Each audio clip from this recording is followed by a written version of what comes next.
नमस्कार दोस्तों, कैसे हैं आप सब। होपफुली आप सब अच्छे होंगे और अपने एग्जाम के प्रिपरेशन बहुत अच्छे तरीके से कर रहे होंगे।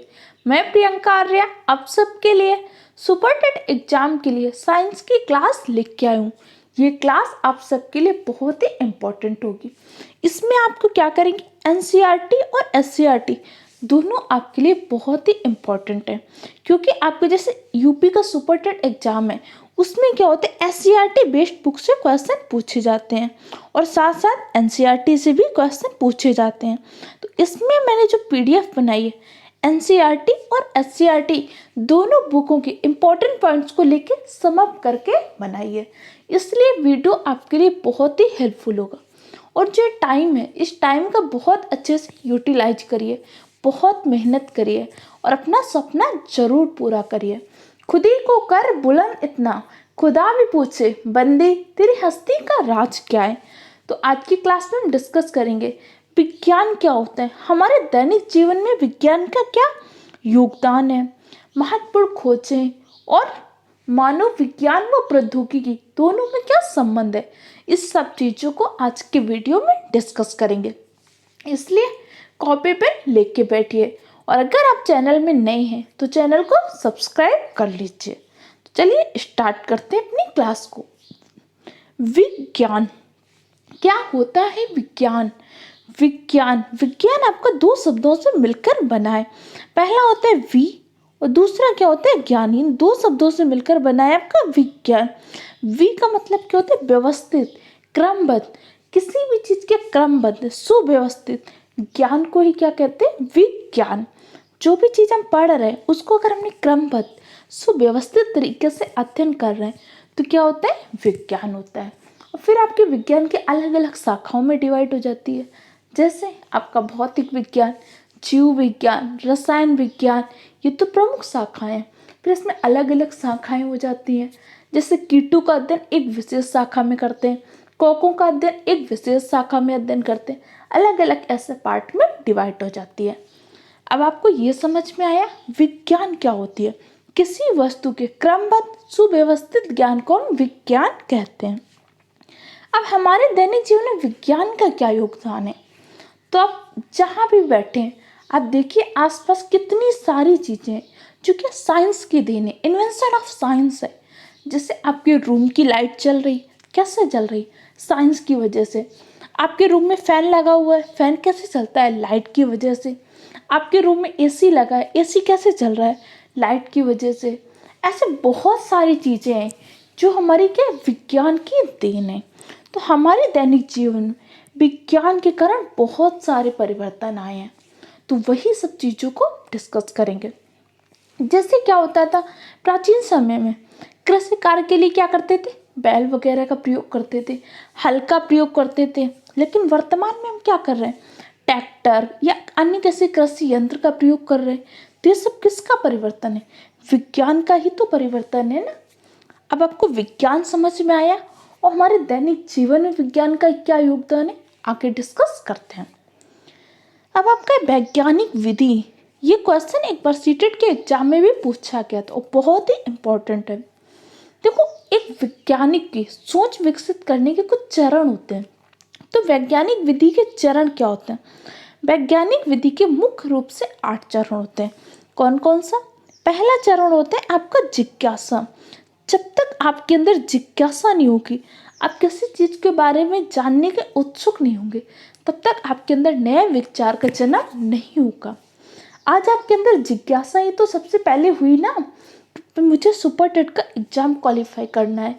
आपने यूट्यूब पे सर्च किया सुपर टेट एग्ज़ाम के लिए science, let's start study channel को, तब तो आपको मिला ना लेट्स स्टार्ट स्टडी चैनल, जहाँ पे आपको हर चीज़ टॉपिक वाइज समझाई जा रही। तो क्या हुआ, सबसे पहले तो आपके अंदर आई जिज्ञासा। जिज्ञासा या फिर प्रश्न करना। जैसे एक छोटा बच्चा होता है, कोई चीज़ को देखता है तो पूछता है ना कि मम्मा ये क्या है। फैन चल रहा होता है तो बोलता है मम्मा ये कैसे चल रहा है, अब ये रुक जाएगा, क्यों रुक गया, ऐसे क्वेश्चन पूछता है ना। तो इससे क्या समझ में आता है, इससे समझ में आता है बच्चे के अंदर है जिज्ञासा। जैसे आपके जीन प्याजे ने बच्चे को नन्हा वैज्ञानिक कहा था। ये चीज़ मैंने आपको सीडीपी के क्लास में समझाई भी है। जीन पियाजे ने बच्चे को क्या बोला था? नन्हा वैज्ञानिक। क्योंकि बच्चे के अंदर होता है जिज्ञासा का गुण, बच्चे के अंदर होता है प्रश्न पूछने की प्रवृत्ति, बच्चे के अंदर होती है सृजनात्मक क्षमता, बच्चे के अंदर होती है कल्पनाशीलता, बच्चे के अंदर होती है मौलिकता। यही सारे गुण तो एक वैज्ञानिक के होते हैं। तो वैज्ञानिक विधि का पहला चरण जिज्ञासा, प्रश्न पूछना। क्लियर? समझ में आया? कोई भी कंफ्यूजन हो तुरंत कमेंट बॉक्स में पूछिए। दूसरा चरण क्या होता है? परिकल्पना। परिकल्पना किसी भी चीज के पहले आप जो कल्पना बना लेते हैं। जैसे आपको कोई चीज नहीं पता हो, अगर आपको नहीं पता ये फैन कैसे चलता है, तो अपने मन में कल्पना बनाते होंगे ना कि शायद ऐसे घूमता हो या ऐसे चलता हो। तो कुछ भी ना पता होने पे आपने अपने मन में जो एक कल्पना बनाई वो क्या होती? परिकल्पना। जैसे आपके थे एडिसन महोदय, इन्होंने भी क्या अलग अलग परिकल्पनाएं बनाई ना अपनी खोज से पहले। जैसे विद्युत बल्ब की खोज के पहले बहुत सारी परिकल्पना बनी होंगी ना उनके मस्तिष्क में, तो सब क्या थी? परिकल्पना थी। जैसे आपके न्यूटन ने देखा कि सेब नीचे ही क्यों गिरता है, तो उन्होंने एक परिकल्पना बनाई ना कि सेब ऊपर क्यों नहीं चला गया, हमेशा नीचे क्यों गिरता है। ये चीज क्या होती? परिकल्पना। न्यूटन को पहले नहीं पता था कि गुरुत्वाकर्षण का नियम काम करता है, लेकिन फिर भी उन्होंने एक परिकल्पना बनाई। 2 स्टेप आपको समझ में आए? यह स्टेप बहुत इंपॉर्टेंट है। 1 से 2 नंबर के क्वेश्चन अक्सर एग्जाम में इसी पॉइंट से पूछे जाते हैं, इसलिए इसको बहुत अच्छे से समझ लीजिए। अब तीसरा स्टेप क्या होता है? परीक्षण। अब आपके मन में परिकल्पना आई तो फिर आप परीक्षण करने का प्रयास करेंगे। अब जैसे न्यूटन के मन में परिकल्पना आई तो उन्होंने सेब को देखा, तो उन्होंने बहुत सारी चीज़ों को फेंक फेंक के देखा, गेंद को, पत्थर को, बहुत सारी चीज़ों को, लेकिन सारी चीज़ें क्या हुई? नीचे ही गिरी। तो उन्होंने क्या किया? परीक्षण किया।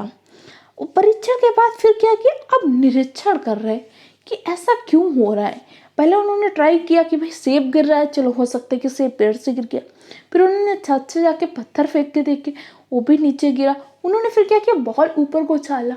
उन्होंने सोचा कि ऐसा लगता है नीचे का करते तो तब भी नीचे आते, लेकिन जब उन्होंने बॉल ऊपर उछाली वो भी आके नीचे गिरी। वो क्या कर रहे हैं? इसका निरीक्षण कर रहे हैं, क्यों ऐसा हो रहा है। अब जब निरीक्षण करते रहे कि तो सारी चीज़ों के साथ हो रहा है, तो फिर उन्होंने क्या किया? विश्लेषण। निरीक्षण किया और विश्लेषण कर रहे या फिर वर्गीकरण कर रहे कि ऐसा क्यों हो रहा है। उसके बाद उन्होंने क्या किया? अभिलेखन। उसका एक ड्राफ्ट बनाया मन में कि इसका कारण ये हो सकता है, ये चीज़ें एक मस्तिष्क में बनाया। अभी उन्हें पता नहीं है गुरुत्वाकर्षण का नियम, लेकिन उन्होंने एक मस्तिष्क बनाया कि हो सकता है कोई शक्ति हो जो इसे आकर्षित कर रही हो सकता है पृथ्वी में कोई चुंबक हो। ऐसी चीज़ें वो ड्राफ्टिंग कर रहे हैं माइंड में। फिर उन ड्राफ्टिंग पे क्या करना है? पुनर्विचार कर रहे हैं, दोबारा सोच रहे क्या मैं सही हूँ, गलत हूँ, कुछ एक्सपेरिमेंट कर रहे हैं। ये सब चीज़ें क्या हो रही? पुनर्विचार कर रहे हैं। फिर निष्कर्ष निकाला। फिर न्यूटन ने एक नियम दिया। कौन सा नियम? गुरुत्वाकर्षण का नियम, कि पृथ्वी में होता है गुरुत्वाकर्षण करके एक आकर्षक बल, जिसके कारण सभी वस्तुएं पृथ्वी की ओर आकर्षित होते हैं, इसी कारण नीचे गिरते हैं। ये आपको समझ में आया? इतना हो गया निष्कर्ष निकालना। अब फिर क्या करेंगे? फिर नए प्रयोग करेंगे। अगर आपके अंदर वैज्ञानिक प्रवृत्ति है तो आप एक प्रयोग के बाद शांत हो जाएंगे? नहीं, फिर आप कुछ नया करने का प्रयास करेंगे। तो अब आपको समझ में आया?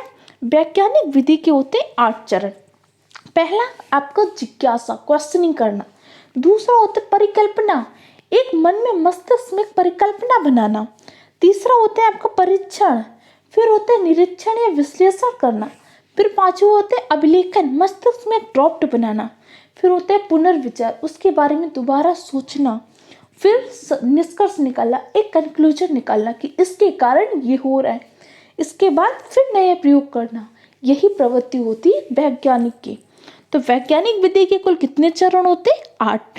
क्लियर हो क्या? कोई भी कंफ्यूजन हो तुरंत कमेंट बॉक्स में पूछिएगा, लेकिन इसको बिल्कुल अच्छे तरीके से तैयार कर लीजिएगा। ओके, अगर आप चैनल में नए हैं तो चैनल को सब्सक्राइब कर सकते हैं। जैसे इसको ऐसे भी पूछ सकते हैं, कई बार क्या होता है इसको नाम चेंज कर देते हैं। जैसे जिज्ञासा या प्रश्न करना, साक्ष्य जुटाना, संबंध स्थापित करना, विश्लेषण करना, जांच करना, परिकल्पना निर्माण, फिर संबंध स्थापित करना, पुनः परिभाषित करना, ये स्टेप भी दे सकता है। तो आपके एग्जाम में जिस तरह से क्वेश्चन पूछे वही आंसर को टिक करिएगा, लेकिन ये आपके लिए बहुत ही इम्पोर्टेंट है। अब हम पढ़ते हैं विज्ञान के विभिन्न क्षेत्रों में योगदान क्या क्या रहा। विज्ञान के बारे में तो आप समझ गए, वैज्ञानिक विधि के चरण समझ गए, लेकिन विज्ञान के विभिन्न क्षेत्रों में योगदान क्या रहा, किन किन क्षेत्रों में और क्या योगदान रहा। जैसे आपका पहला कृषि के क्षेत्र में, अब आप खुद सोचिए कृषि के क्षेत्र में विज्ञान का क्या योगदान रहा।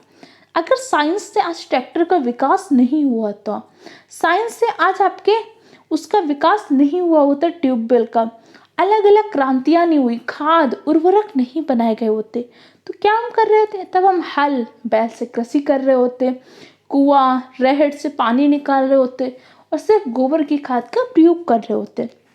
तो कृषि के क्षेत्र में अलग अलग योगदान हुए, थ्रेसर का आविष्कार हुआ, ट्यूबवेल का आविष्कार हुआ, ट्रैक्टर का आविष्कार हुआ, ये सब किसके देन है, विज्ञान की देन है। यातायात के क्षेत्र में, ट्रांसपोर्ट के सेक्टर में तो आप देख सकते हैं ट्रेन, बस, car, bike, auto rickshaw, e rickshaw, ये सब क्या विज्ञान की देन है। प्राचीन समय में हमें यात्राएं करने के लिए कितना समय लगता था, क्योंकि यातायात के साधन उपलब्ध नहीं थे। अगला मनोरंजन के क्षेत्र में, आप मनोरंजन के क्षेत्र में आप देख सकते हैं अमेजॉन प्राइम, डिश टीवी, आपकी टीवी, कंप्यूटर, इंटरनेट, मल्टीमीडिया, ये सब क्या है, मनोरंजन के तो साधन है जो किससे विकसित हुए हैं, विज्ञान से। पहले क्या साधन थे, लोक नृत्य, शास्त्रीय नृत्य, यही सब के द्वारा तो मनोरंजन करते थे। घुड़दौड़ होता था और पशुओं की दौड़ कराते थे, पशुओं का वो करते थे, तब इस तरीके से मनोरंजन होता था। आज लेकिन एंटरटेनमेंट के साधन बदल चुके हैं, किसके माध्यम से, विज्ञान के माध्यम से। संचार के क्षेत्र में, कम्युनिकेशन में पहले क्या होता था, आप चिट्ठी डालते थे, 10 दिन 15 दिन के पश्चात उसके पास चिट्ठी पहुंचती थी, तब आपको आंसर मिलता था, फिर 15 दिन पश्चात। लेकिन आज आप तुरंत कम्युनिकेट कर पा रहे हैं, मैं और आप आज कम्युनिकेट कर पा रहे हैं। कैसे कम्युनिकेट कर पा रहे हैं, साइंस की देन ही तो है। और बहुत सारे साधन है, आप एसएमएस भेज पाते हैं, ईमेल भेज पाते हैं, ऑडियो भेज पाते हैं, वीडियो भेज पाते हैं, अपनी लोकेशन भेज पाते हैं, गूगल मैप का प्रयोग कर पाते हैं। सब किसकी देन है, ये आपकी साइंस की देन है। अब शिक्षा के क्षेत्र में, अब शिक्षा के क्षेत्र में आपको पता है आईसीटी का प्रयोग हो रहा है। आईसीटी किसकी देन है, साइंस की देन है। आज आप ये वीडियो के माध्यम से शिक्षा प्राप्त कर रहे हैं। आप इंडिया के किस कोने में बैठे, मैं कहाँ बैठी हूँ, फिर भी आप मुझसे पढ़ पा रहे हैं, किसकी देन है, साइंस की देन है। ई लर्निंग हो रही है, किसकी देन है, साइंस की देन है। अभी आपने देखा कोविड की टाइम, लॉकडाउन में सारी ऑनलाइन क्लासेस चलाई गई, किसके माध्यम से, साइंस के माध्यम से। एक इंडिया का टीचर जिसकी एक सब्जेक्ट में बहुत अच्छी कमांड है, पूरे इंडिया के बच्चे ऑनलाइन थ्रू से पढ़ सकते हैं। पहले ऐसा संभव था, नहीं संभव था।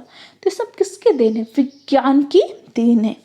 चिकित्सा के क्षेत्र में, चिकित्सा के क्षेत्र में तो बहुत ही ज़्यादा क्रांति लाई है, किसने, विज्ञान ने। एक्सरे मशीन, हार्ट बीट के लिए मशीन, हर तरीकों के अलग अलग machine, ICU, ventilator, pathology lab, अलग अलग लैब होती हैं, ये सब किसकी देन है, विज्ञान की देन है। इसके अलावा अंतरिक्ष में, आज हमने स्पेस में कितना ज़्यादा वो कर लिया है, सब किसकी देन है, आपकी विज्ञान की तो देन है। अभी हमने अपना PSLV लॉन्च किया, किसके माध्यम से, साइंस के माध्यम से, साइंस के इन्वेंशन के माध्यम से। अलग अलग उपग्रह सैटेलाइट लॉन्च करते हैं, किसके माध्यम से, साइंस के माध्यम से। रक्षा में, अब डिफेंस सेक्टर में साइंस का क्या योगदान है, आपको पता ही है। अलग अलग प्रकार के हमने क्या बनाते हैं, अलग अलग तरह के बनाते रहते हैं, जैसे गन है, राइफल है, बुलेट प्रूफ जैकेट है, बहुत सारी चीज़ें बनाते हैं। हमारा DRDO का बहुत महत्वपूर्ण योगदान है। तो सब किसकी देन है, साइंस की। इसके अलावा भी बहुत सारी चीज़ें, जैसे आपके व्यापार में, स्टील उत्पादन में, जैसे आपका जमशेदपुर है, राउरकेला है, भिलाई, दुर्गापुर, ये सब चीज़ें क्या है, इसमें हम साइंस का प्रयोग करते हैं। अभी जैसे रिहंद नदी पर हाइड्रोलिक पावर स्टेशन स्थापित किया जा रहा है, किस नदी पर, आपके रिहंद नदी पर। ये आपका करंट का भी क्वेश्चन बन सकता है। रिहंद नदी पर हाइड्रोलिक पावर स्टेशन स्थापित किया जा रहा है, किसकी देन? विज्ञान की। अब हम जल से भी विद्युत बनाने का प्रयास कर रहे हैं, पवन से विद्युत बनाने का प्रयास कर रहे हैं, सौर ऊर्जा से विद्युत बनाने का प्रयास कर रहे हैं। ये सारी किसकी देन? विज्ञान की तो देन है। जैसे आपके ओबरा में, अनपरा में, पनिकी में, ऊंचाहार में, यहाँ पे क्या हो रहा है? कोयले से विद्युत बनाने के लिए नेशनल थर्मल पावर कारपोरेशन के स्टेशन स्थापित किए गए। आपके पनकी पावर स्टेशन जो है, अनपरा में जो पावर स्टेशन स्थापित किया गया है, ऊंचाहार में, ओबरा में, यहाँ पे क्या हो रहा है? कोयला से विद्युत बनाया जा रहा है। तो सारी देन किसकी है? विज्ञान की। तो आपको समझ में आया दैनिक जीवन में विज्ञान की क्या योगदान है। अब चलिए आगे समझते हैं हमारे प्रमुख वैज्ञानिकों का विज्ञान में क्या योगदान रहा। इससे आपसे क्वेश्चन पूछे जाएंगे।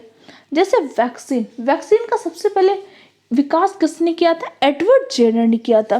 पेंसिलिन, पेंसिलिन क्या एक प्रकार की एंटीबायोटिक है जिसको किससे बनाया गया था? कवक से बनाया गया था। इसका विकास किसने किया था? अलेक्जेंडर फ्लेमिंग ने। रेडियम और पोलोनियम की खोज किसने की थी? मैडम मैरी क्यूरी ने। दूरबीन का आविष्कार किया था गैलीलियो ने। थॉमस अल्वा एडिसन ने क्या किया था? ग्रामोफोन व विद्युत बल्ब, जो आपका इलेक्ट्रिसिटी बल्ब है, इसका आविष्कार किसने किया था? एडिसन ने। रेडियो का आविष्कार किया था मार्कोनी ने। टेलीफोन का आविष्कार किया था ग्राहम बेल ने। आइजैक न्यूटन ने गुरुत्वाकर्षण का नियम दिया, गति के नियम दिए थे। न्यूटन ने गति के 3 नियम दिए थे ना, प्रथम नियम, द्वितीय नियम, तृतीय नियम। किसने दिया? सर आइजैक न्यूटन ने। कंप्यूटर का आविष्कार किया आपके चार्ल्स बेबेज ने। डायनामो का आविष्कार किया माइकल फैराडे ने। एक्सरे का आविष्कार किया विलियम रोंटगन ने। टेलीविजन का आविष्कार किया जॉन लॉगी बेयर्ट ने।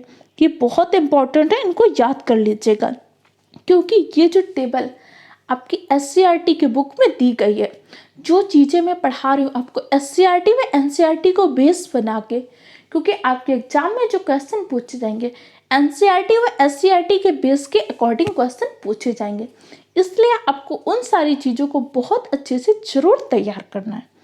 अब जैसे आपका डायनामो का आविष्कार किया था माइकल फैराडे ने किया था। रोंटगन ने एक्सरे, जिसके माध्यम से शरीर के आंतरिक अंगों के बारे में पता करते हैं, जैसे इंडोस्कोप मशीन, आंतरिक भागों की जांच करते हैं, एक्सरे करते हैं। एक्सरे का आविष्कार किया था आपके विलियम रोंटगन ने। टेलीविजन का आविष्कार किया था बेयर्ड ने। फोटो इलेक्ट्रिक प्रभाव का आविष्कार किया था अल्बर्ट आइंस्टीन ने। तो ये सारे आपके प्रमुख योगदान है जो हमने आज के वीडियो में डिस्कस किया। अब इसके हम नेक्स्ट पार्ट में डिस्कस करेंगे प्रमुख विदेशी वैज्ञानिक। अभी तो हमने भारतीय वैज्ञानिकों के बारे में, उनका क्या योगदान रहा। इसके अलावा प्रौद्योगिकी क्या होती है, प्रौद्योगिकी का जैव प्रौद्योगिकी का प्रयोग कर रहे हैं हम, इंडस्ट्री में कैसे प्रौद्योगिकी का प्रयोग कर रहे हैं।